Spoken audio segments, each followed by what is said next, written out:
இன்றைக்கி இந்த வீடியோவில் என்ன பார்க்க போனால் இந்த ஒயிட் வந்து பிளாக் பிளிப்லேயே இருக்குல்ல இந்த ஃபீமேல் வந்து மேலே எல்லாமே போன டைம் வந்து 2 எக் வச்சுருந்துச்சு. ஆனால் 2 எக்குமே குஞ்சு பொறிச்சு ஒரு 2 days வரையும் நல்லாவே இருந்துச்சு. குஞ்சு நல்லாவே க்ரோத்தாக இருந்துச்சு.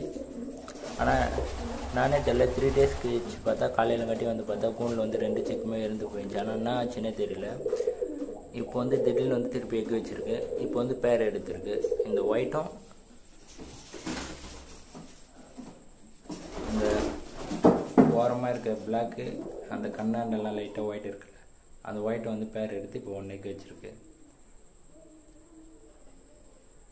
இப்போ வந்து அது நம்ம வீட்டிலே பிறந்த பட்டா வந்து நல்லா அடல்ட் ஆகி இப்போ வந்து பேர் எடுத்து வச்சுருக்கு. இங்கே பார்த்தீங்கன்னா இப்போ இந்த பிளாக்கு இதுவும் வந்து பேர் இப்போ 2 சிக்கு வச்சுருக்காங்க. 2 சிக்கு வந்து சப்ஜா கலர் சிக்கு பார்த்தீங்கன்னா நல்லாவே ஒரு க்ரோத்தில் இருக்காங்க. 2மே ஆனால் சப்ஜா கலர்லேயே வந்துருக்கு சிக்கு.